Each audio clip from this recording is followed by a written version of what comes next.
Laughter echoed through the orbital pavilion. 5 alien species dismissed humanity as a cosmic joke. Hairless apes clinging to scrap metal ships. They thought our system was helpless. They didn't know humanity's greatest weapon wasn't raw firepower. It was the terrifying, total silence of the void. And it was already here. Ahmed Weaver adjusted his collar, his fingers numb, the fabric clinging to a neck stiff with cold sweat. He stood completely isolated in the center of the pan-galactic assembly. It was a colossal amphitheater, carved directly into the hollowed-out core of a dead asteroid, an architectural marvel meant to intimidate. Above him, terraced rows of obsidian platforms floated on anti-gravity repulsors. Hundreds of alien delegates looked down at him. They were drinking from ornate, crystalline flutes. They were whispering to one another. They were laughing. "Ambassador Weaver," a synthesized voice boomed from the highest central platform. The translation matrix embedded in Ahmed's ear stripped the speaker's native guttural clicks of all emotion. But the smug pacing of the words bled through the digital filter. "Your emergency request for military intervention is officially denied. Furthermore, your formal protest regarding the blockade of your frontier colony is noted and dismissed." Ahmed gripped the edges of the polycarbonate podium. His knuckles turned a stark, rigid white. "The blockade is an illegal act of war.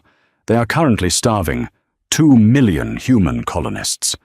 We are merely asking the Assembly to enforce its own borders and uphold the treaty we signed." More laughter. Through the translator, it sounded like grinding metal and popping static. A delegate leaned far over his floating platform. His translated name tag read simply, "Minister." He belonged to the species currently holding the blockade, a tall, slender race that viewed the galaxy as their personal chessboard. "You speak of borders as if you own the stars, human," the minister sneered. "Your species has been warp-capable for what? A single century? Your ships still run on crude fusion reactors. Your hulls are stitched together with titanium, iron, and hope. The blockade remains because you lack the fundamental strength to break it. The universe respects power, Weaver. You have brought us only complaints." Ahmed stared up at the minister. He didn't shout. He didn't slam his fist on the console. He just let the silence stretch out, standing perfectly still until the scattered chuckles died down into an uneasy, echoing murmur. "We asked for diplomacy," Ahmed said, his voice terrifyingly quiet, carrying effortlessly across the vast chamber. "We filed the proper petitions. We waited through your endless recesses. We played by your rules. And you lost," the minister interrupted sharply. "Accept your place in the galactic hierarchy. If you attempt to launch your pathetic defense fleet to break our line, they will be turned into orbital debris before they even clear their own moons. This session is adjourned." The assembly lights dimmed abruptly. Floating platforms began to rotate and drift toward the massive exits. The delegates were already turning their backs, dismissing him entirely. Ahmed didn't move. He calmly reached into his suit jacket, pulled out a small, heavy datapad, and placed it onto the center of the podium. "I'm not here to beg," Ahmed said to the emptying air. The microphones were still live. His voice cracked through the cavernous chamber like a whip. "I'm here to give you 24 hours. A few delegates paused in their exit trajectories. 1 or 2 actually turned to look back down at the lone human. 24 hours to pull your cruisers away from our colony," Ahmed continued. He picked up his battered leather briefcase, the worn clasps snapping shut with a sharp, final click. "After that, we stop asking. We stop playing by your rules." He turned and walked down the long, illuminated exit ramp. He didn't look back to see if they were laughing again. He already knew they were. They thought he was a dog barking at a starship. An hour later, Ahmed strapped into the co-pilot seat of a low-profile diplomatic shuttle. Diana Hayes, his military attaché, flicked rapidly through the pre-flight checks. She didn't bother asking how the meeting went. The grim, locked set of his jaw and the hollow look in his eyes told her everything she needed to know. They didn't bite, Diana stated flatly, her hands dancing over the navigational thruster controls. It wasn't a question. They think we're a joke, Ahmed replied, rubbing his temples with trembling fingers. The artificial gravity kicked in hard, pressing him heavy into the seat as the shuttle detached from the docking ring. They look at our bulky freighters, our noisy drives, our exposed wiring, and they see primitive apes playing with fire. Diana's eyes hardened. She locked the navigation computer. So we proceed with Operation Ghost? Send the signal. Diana reached forward and flipped a physical, analog switch hidden beneath a plastic guard on the console. There were no encrypted data bursts, no subspace radio waves, no broad-spectrum transmissions, just a simple, highly compressed laser pulse aimed at a seemingly dead coordinate in the blackness of deep space. It was a primitive method of communication, completely undetectable unless a receiver happened to be sitting exactly in the beam's narrow path. Signal sent, Diana said softly. She leaned back in her chair, staring out at the distant, glittering station they were leaving behind. God help them. God has nothing to do with it, Ahmed muttered, watching the stars stretch and blur as the shuttle's primitive drive tore a hole into slipspace. They wanted to see our power. Let's show them the dark. Dust coated absolutely everything on the colony world of New Horizon. Tremaine Gordon sat slumped in a shallow trench just outside the settlement's primary atmospheric dome, spitting a foul mix of grit and copper-tasting dirt from his teeth. He held a magnetic kinetic rifle across his lap, a heavy, brutal piece of machinery that bruised his shoulder every time he fired it. Right now, it felt entirely useless against the shapes lingering high in the sky. Beside him, a young recruit was hyperventilating, his hands shaking so badly he couldn't thread a fresh battery into his weapon. "Breathe, kid," Tremaine rasped, his voice coated in dust. "Save your air. Panicking just makes you thirsty, and we're out of water rations." High above the stratosphere, 3 alien cruisers hung in low orbit. They were sleek, elegant silver teardrops, contrasting sharply against the black velvet of space. Every few hours, seemingly out of sheer boredom, one of them would casually fire a localized plasma lance down into the planetary shield. The sky would light up in brilliant, violent streaks of violet. The ground would shake, rattling Tremaine's teeth in his skull. The settlement's shield generators would whine in agony, threatening to overload entirely. And then the bombardment would stop. It was a game, a slow, agonizing game of siege designed to break their minds before it broke their bodies. "Generator 3 is running at 38%, a voice crackled over Tremaine's radio, thick with static. "If they hit us again with a concentrated burst, the dome cracks. We lose atmospheric pressure in Sector 4. Tremaine keyed his mic, wiping a smear of grease from his forehead. "Copy that, Command. Keep the coolant flowing. Divert power from life support in the empty blocks. We just have to hold out. Earth knows we're here. They won't leave us to rot." "Earth is 40 light-years away, Tommy," the radio hissed back, deeply cynical and exhausted. "And even if they sent the whole home fleet, those silver bastards would chew our bulky ships to pieces before they entered firing range. We're dead. We're just waiting for the dirt to cover us." Tremaine didn't answer. He just tightened his grip on the rifle, glaring up at the mocking silver teardrops above. 400 miles above Tremaine's head, the alien blockade commander sat comfortably in his command chair. The bridge of the cruiser was a marvel of aesthetic design and clean lines. There were no clunky buttons, No exposed conduits, no harsh lighting. Everything was controlled via seamless holographic interfaces that chimed with soft, pleasant tones. "Status of the primate colony?" the commander asked lazily, sipping a warm, spiced nutrient broth. "Their primary energy shield is failing," the tactical officer replied, swiping a three-dimensional, translucent model of the planet. "One more sustained barrage will completely compromise their infrastructure. They are helpless. They have stopped launching their pathetic little interceptor missiles. Good. Let them sweat for another rotation. Let hunger do the heavy lifting for us. What of the surrounding space? Sensors are perfectly clear. No slipspace ruptures detected within a 10-parsec radius. No thermal signatures.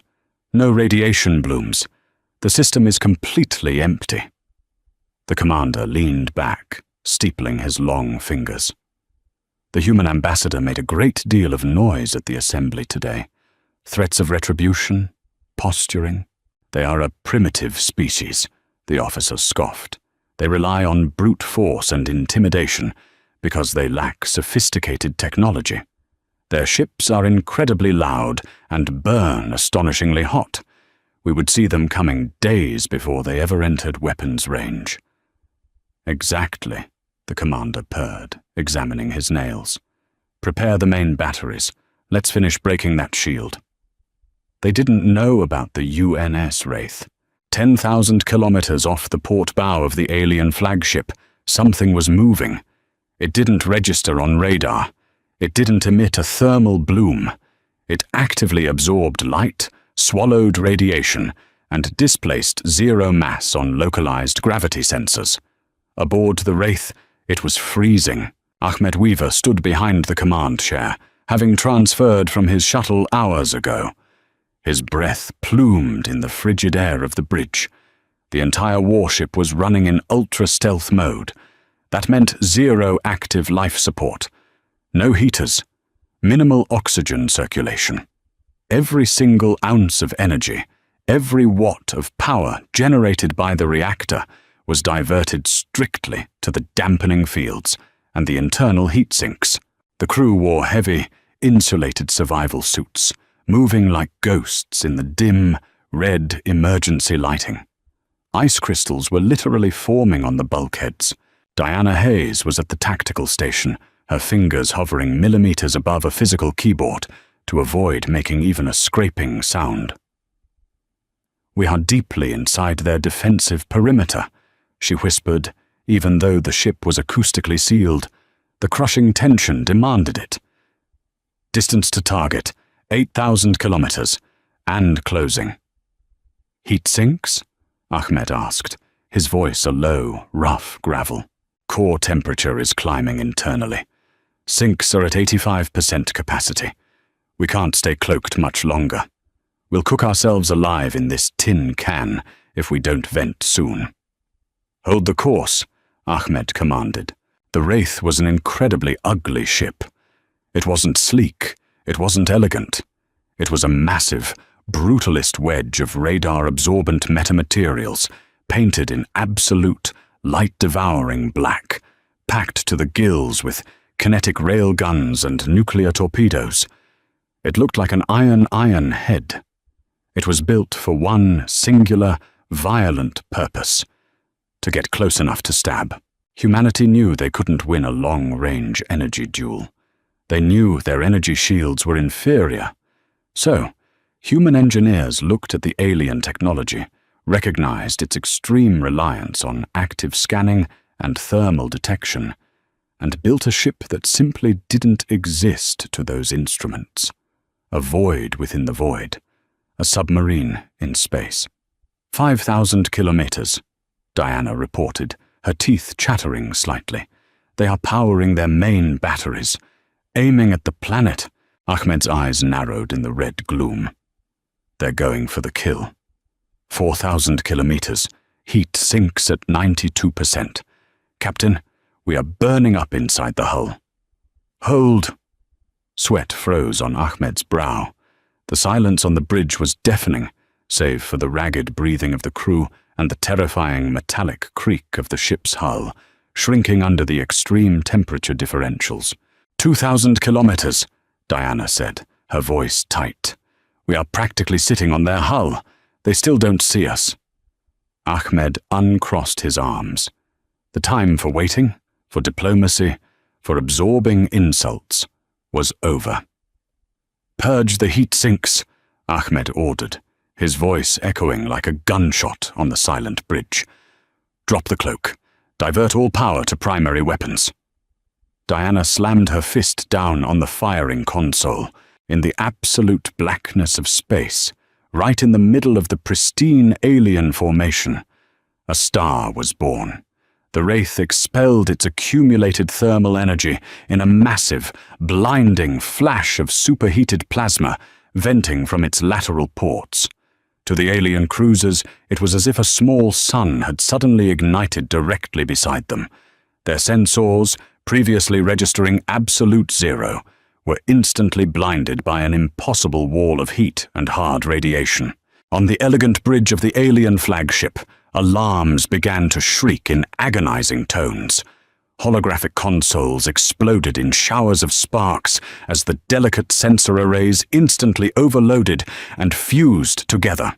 "What is that?"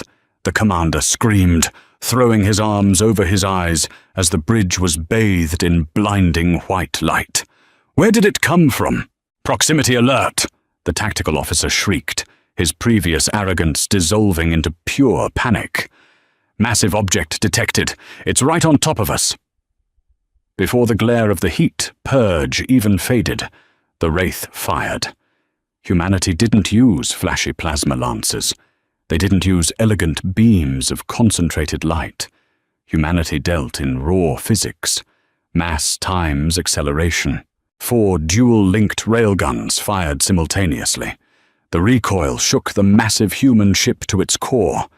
Massive slugs of dense, depleted uranium, accelerated to a terrifying fraction of the speed of light, crossed the 2,000-kilometer gap in a microsecond.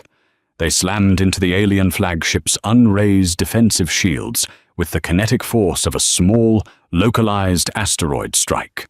The alien shield shattered like cheap glass.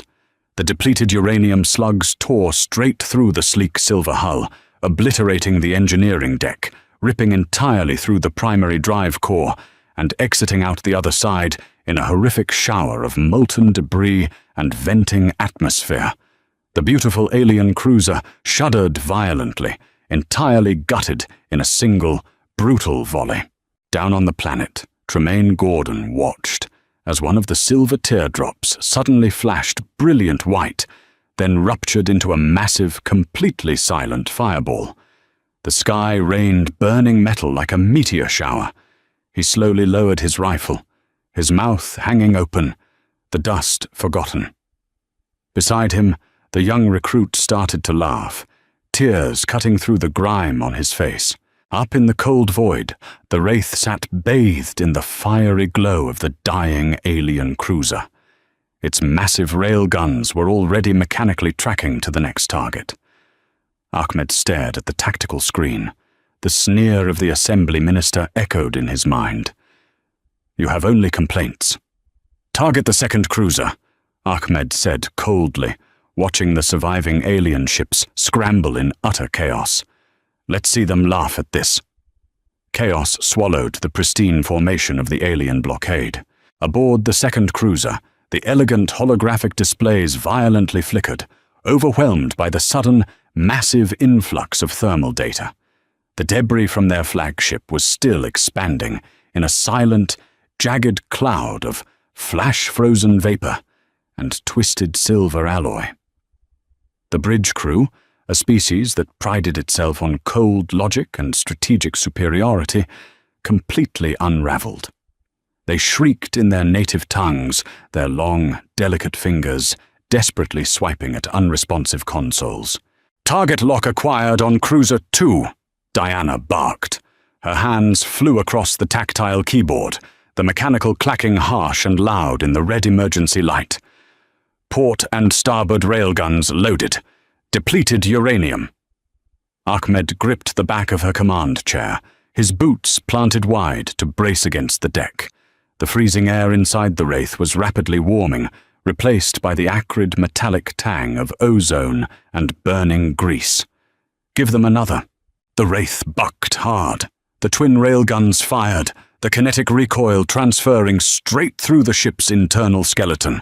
Deep in the bowels of the vessel, autoloaders shrieked as heavy machinery slammed massive metal slugs into the firing chambers. It was loud, ugly, and relentlessly efficient. Space did not carry sound, but it carried light. 2 streaks of pure kinetic aggression tore across the dark. The second alien cruiser managed to raise its energy shielding just a fraction of a second before impact. The heavy uranium rounds slammed into the translucent barrier. The void ignited with a furious, blinding blue flash as raw kinetic energy met advanced energy diffusion. The shield held, but just barely. The sheer force of the impact pushed the massive alien ship laterally, spinning it violently off its axis. "Shields are up on target too," Diana reported, wiping a bead of sweat from her nose. The interior temperature was climbing fast. They absorbed the strike, but their orbit is destabilized. "Keep hammering the barrier," Ahmed said, his voice flat and dead. "Crack it." The alien commander finally regained their bearings. In retaliation, the spinning cruiser aligned its primary plasma batteries. A concentrated beam of searing violet energy lashed out across the black, striking the Wraith dead center on its port bow. Alarms howled. The deck heaved violently, throwing Ahmed to his knees. The lights flickered, died, and then reset to a dimmer, angrier red. They didn't have energy shields. Humanity knew their fusion generators couldn't maintain a bubble capable of stopping a focused plasma lance. Instead, they relied on something much older: armor. Several meters of high-density tungsten, layered with ablative ceramic polymers. When the alien plasma hit the Wraith, the outer layer of the hull instantly vaporized. But that vaporization carried the heat away. The ship was literally boiling off its own skin to survive. Black smoke vented into the vacuum, freezing instantly into a trail of dark ice. "Armor plating on Deck 4 is compromised," a tactical officer shouted from the pit below. "Internal bulkheads holding. No breach. We took the punch." Ahmed hauled himself to his feet, tasting blood where he had bitten his lip. "Return fire. Empty the primary magazines." The Wraith didn't hesitate. It was a brawler. It marched straight through the searing violet beam, taking the punishment, its thick nose stubbornly pointing at the enemy. Thump, thump, thump, thump. The railguns fired in a staggered, relentless rhythm. 1 round, 2 rounds, 5 rounds. The alien shield flared brilliant white, whining under the impossible stress. It was designed to deflect localized energy bursts, not to absorb the continuous, bludgeoning force of solid mass moving at relativistic speeds. On the 6th impact, the shield generator overloaded. The barrier shattered. The 7th round caught the cruiser just behind its command bridge. The uranium slug punched through the pristine hull, detonating the ship's atmospheric reserves. The cruiser folded inward on itself, its elegant spine snapping completely in half before a secondary explosion consumed the wreckage in a silent, expanding halo of fire. 2 down. Down on the surface of New Horizon, the ground trembled. Tremaine Gordon dragged himself out of the dirt trench, ignoring the searing pain in his bruised shoulder.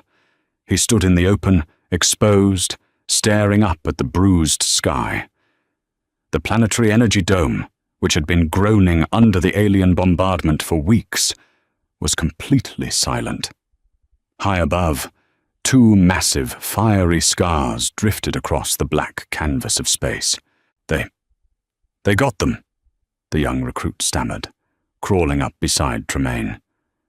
The kid was pointing a trembling, dirt-caked finger at the stratosphere. Command was wrong. Earth came. Tremaine didn't cheer. He didn't drop his rifle. He just watched the burning wreckage slowly drift apart, a profound, cynical relief washing over him. He knew exactly what kind of ship Earth had sent. It wasn't a rescue fleet of bright, shining medical frigates. It was an executioner. A cheer began to ripple through the colony. It started small, a raw, ragged sound echoing from the exhausted defenders on the perimeter line, spreading inward toward the civilian blocks. People were weeping, stumbling out of the subterranean bunkers, throwing their hands up toward the flaming sky. Tremaine simply spat a wad of gritty dust onto the ground. "About damn time," he muttered. "Target 3 is breaking formation," Diana called out. Her fingers danced over the tracking console. "They are abandoning the blockade. Main drives are spooling up for a slip-space jump." Ahmed stared at the holographic tactical plot. The final alien cruiser, having watched its 2 sister ships be brutally dismantled in under 5 minutes, was running. It was a logical choice. They were fighting a ghost that hit like a sledgehammer. "Time until they jump?"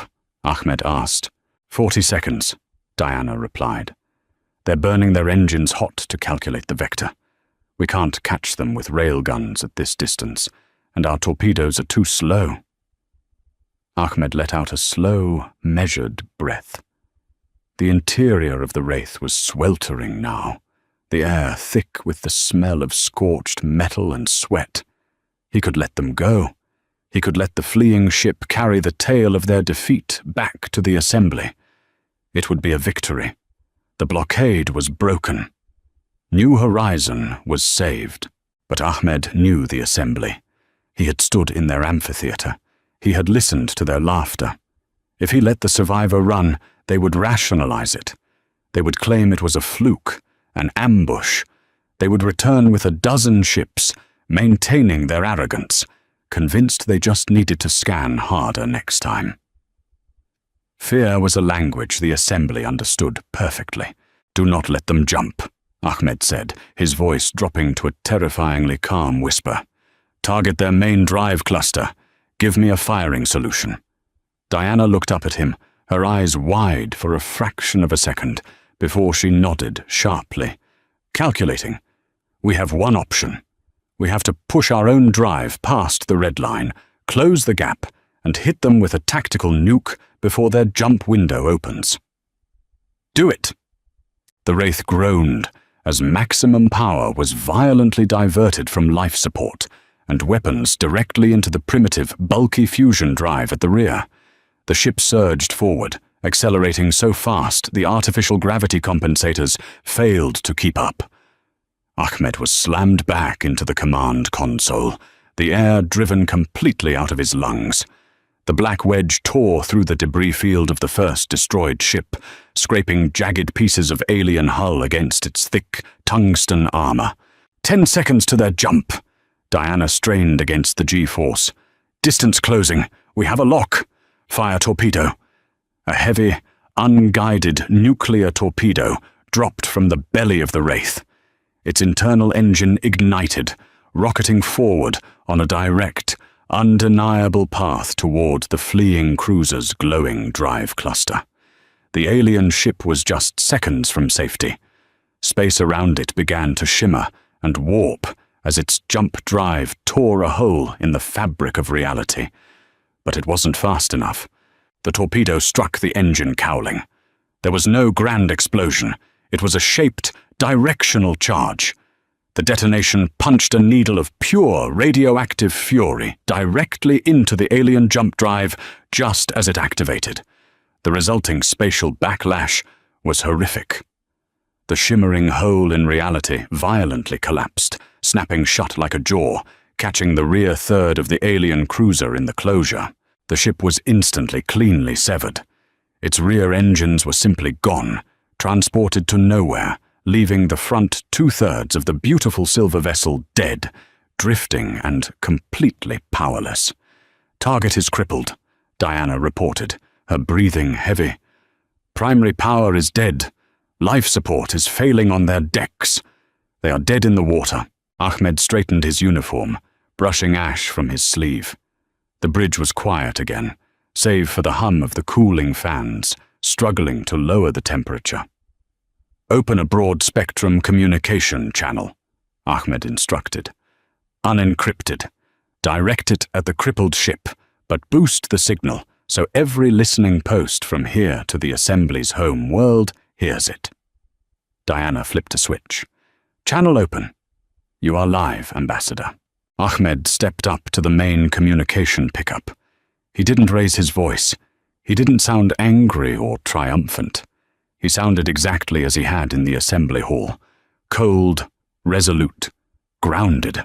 "This is Ambassador Ahmed Weaver, representing the United Earth Directorates," he began, the words broadcasting across the black. 24 hours ago, I informed the Pan-Galactic Assembly that our patience had expired. You believed our ships were crude. You believed our weapons were primitive. You believed our silence was a symptom of our weakness. He paused, looking through the forward viewport at the helpless, bleeding alien ship. "You failed to realize that we don't build ships to look beautiful. We build them to survive. We built a ship that your sensors cannot see, wrapped in armor you cannot break, carrying weapons that do not care about your elegant shields." On the dead alien cruiser, the surviving crew huddled in the freezing dark, listening to the guttural human voice echoing through their emergency speakers. "The blockade of New Horizon is broken," Ahmed continued. "The surviving vessel is permitted to send a distress signal to your homeworld. We will not fire on your rescue ships. But let this be the only warning humanity ever issues. If you enter our space with warships again, we will not ask for peace. We will not petition the Assembly. We will simply show you the dark." Ahmed nodded to Diana. "Cut the feed." The channel clicked dead. The Wraith slowly banked, its massive thrusters burning bright against the darkness. It didn't look like a hero's ship. It was scorched, battered, trailing thin wisps of vapor from its ablative armor. It was an ugly, brutal machine.